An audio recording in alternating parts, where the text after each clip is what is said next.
So, Erin Lane, you're the interim artistic director at Ballet San Angelo. What initially drew you to dance?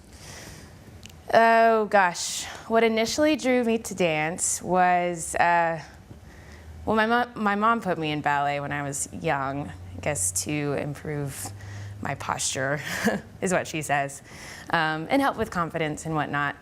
And then over time, you know, those classes with my instructor first started as a way for me to prove to him, he's a very strict guy, prove to him that I could get through class without crying.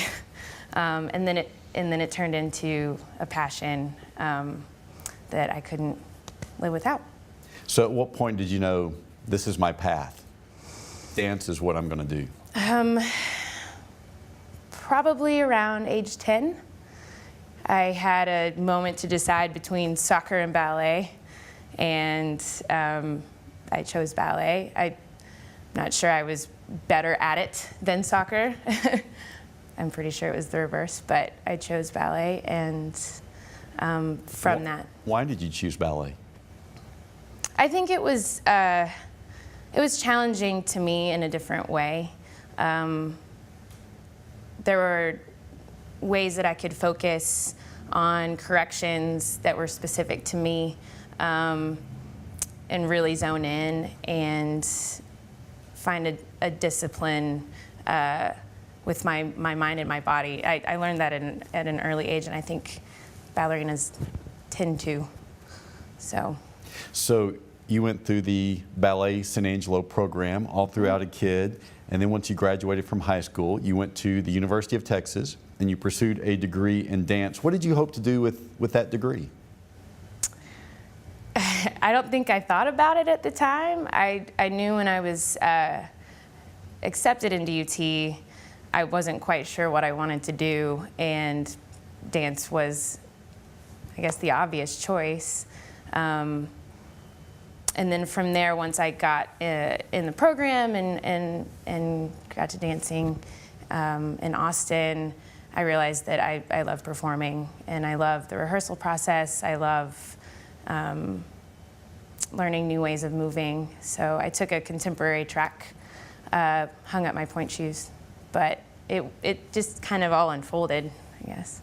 Did you ever have moments of hesitation about that? Because it's not like becoming a dancer is like becoming an accountant, where you're almost assured of a job once you have your accounting degree and your CPA, whereas a dancer, it can be a very iffy proposition. Mm-hmm, mm-hmm.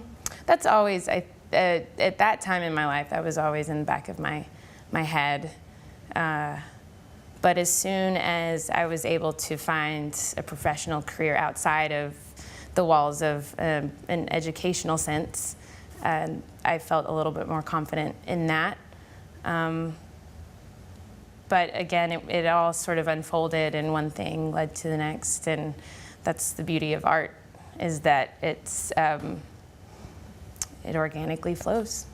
Well, and the thing that your degree led to was a professional dance career, so you had a chance to dance all over the world. Talk about those experiences. What do you think stands out when you look back on your professional dance days? Well, being in a different country alone is quite eye-opening, and being able to share an art with other people from a different culture is also something that I didn't know I would learn.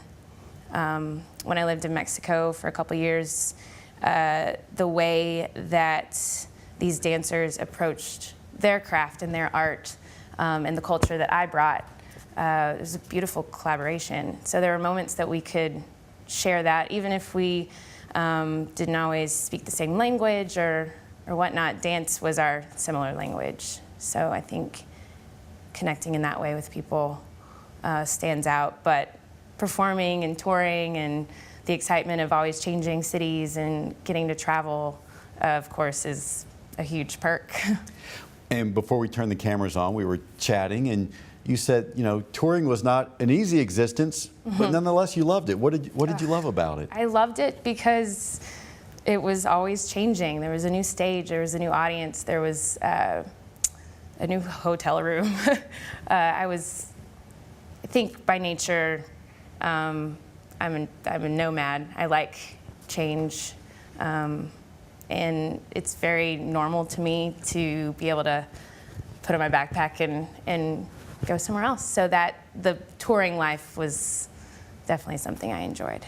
Is there a particular place or a particular performance that sort of stands out for you? I distinctly remember Guatemala, being in Guatemala in an outdoor stage, and wasn't the most stable of stages, but the crowds of people that came to see us dance, I don't even remember what we did, but I do remember the energy and the kind of focus that they brought just made you want to dance even harder. That stands out, and then the city we were in was beautiful, and I guess that's one that stands out for me. So being a dancer, I sort of think in my mind at least liken it to being an athlete, and that there's a limited lifespan in which someone is able to really do that at a high level. Did that ever strike you? And if so, how did you cope with that realization? Well, I guess physically, you're speaking in the physical sense. I didn't really think about that. I never had any huge injuries or setbacks in that way. I always felt like dance would be in my life. I tried to make it not be in my life. That didn't work. But there wasn't any sort of perspective on being physically set back. The contemporary route tends to have a longer track than the ballet route, which is kind of changing too, which is encouraging as well. But I didn't really think about that. Maybe I just didn't let myself think about that. So you said you tried a life without dance. Talk a little bit about why you walked away from dance for a time, and then what it was that brought you back. I walked away from my professional career because it just became too hard. There's a certain mentality you have to have when you're at least auditioning and going out for roles and companies.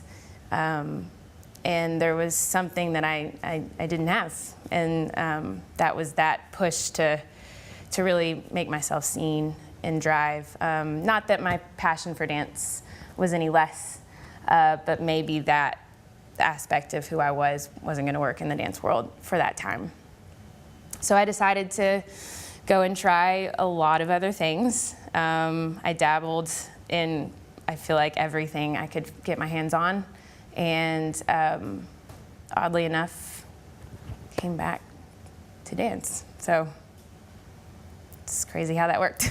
So you not only came back to dance, you came back to San Angelo. So what brought you back to San Angelo? And having toured all over the world, you probably didn't expect to be back in San Angelo. What keeps you in San Angelo now? Well, initially, I came back to San Angelo. I'd left San Angelo kind of, all right, see ya. And when I came back, it was temporary at the time. My father was ill, so I wanted to help take care of him. And started another path and thought physical therapy might be my thing. And so took classes at ASU, and one day walked into the SAPAC doors, the brand new at the time SAPAC doors in the ballet studios, and realized that that's exactly where I needed to be. And so the temporary part of my return to San Angelo has now become permanent.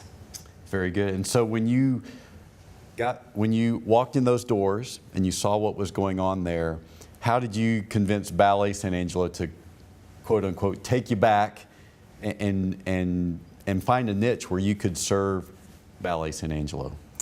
Well, I talked to the people in charge, and I said, here is my experience over the past 10 years.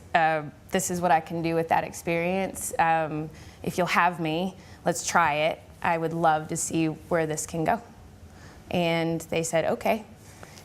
So, and I'm very appreciative of that. And so they've allowed you to develop some of your own programming there. Talk about what you've been able to do since you've been a part of Ballet San Angelo. I have been able to develop a fitness program.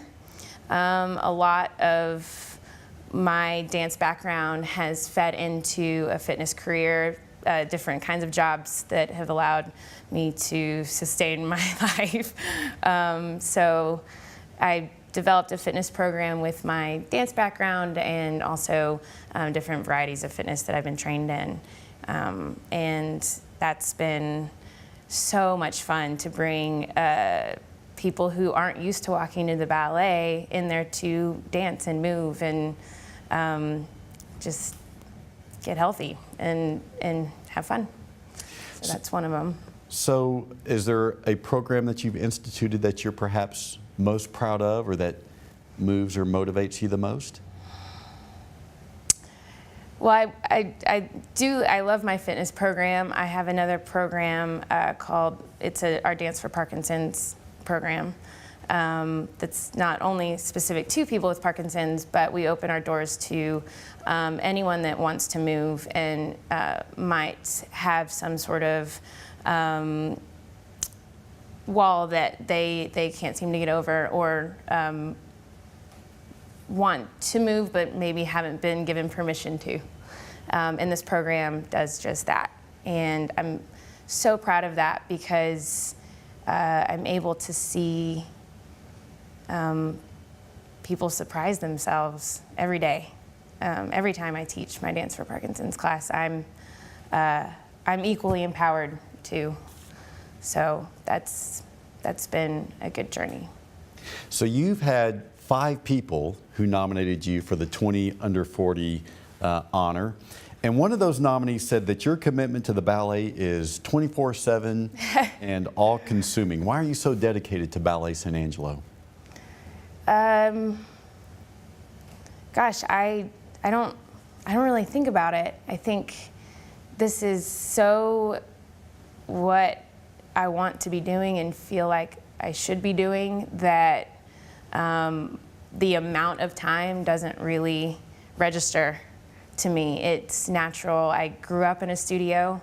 I found my identity in a studio. I've been able to get through my biggest hardships in the studio. So I guess it only makes sense to work in one. So Does yeah. it feel to you like it's all-consuming? No, I think it's just a part of me. It doesn't feel like a job, honestly. And that's where I kind of pinch myself every day that I get to wake up and do this thing that I grew up doing, and then I'm able to share with others. How do you think Ballet San Angelo has changed since you were that young child who was dancing with that company? Gosh, well, numbers have definitely grown. The focus on training and the quality that Ballet San Angelo brings has improved.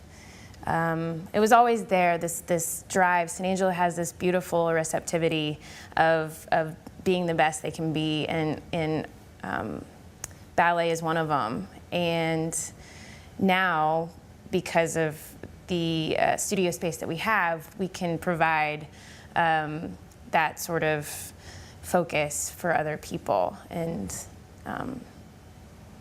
yeah, we've come a long way. So you and I have known each other for a little while, and I always think you have a very effervescent personality. I think you have a real knack for connecting with people. Where do you think that comes from? Oh, maybe my dance. Like I said before, my mom put me in ballet class to build my confidence, and she might have created a monster. No, I think being in the studio with other people and teaching me how to have conversations that are efficient and productive, maybe, I don't know. I don't know where that comes from. So one of your nominees also described you as having an intuitive, organic work style, that you celebrate people, quote, in all their glorious differences, and that you engage in, quote, heart work by reminding others the importance of where your work comes from. Now, where do you think all that, your style, comes from, and just how you relate to other people? Where does that come from? I love to teach and I love to share the joy of dance because I've been the person receiving that from other instructors. I've had so many amazing instructors throughout my life, directors, creatives, people not in the dance world, showing me how to find the joy. And I want so badly for people to feel the joy that I have felt my entire life dancing. So, and that truly does come from the heart. So maybe that's the heart work aspect of it. I can't, there's no quantitative way of measuring what I do because it comes from that. So maybe, again, dance is my answer. So it sounds like it's not something that you consciously try to do. It's just sort of who you are. It's who I've hope I'm becoming. I just want to share, and I want people to experience what I've experienced. So Erin, how do you define leadership? I define leadership as empowerment. I think providing a space for others to share their talents or collaborate or have a creative conversation, that to me is a way to lead, I guess.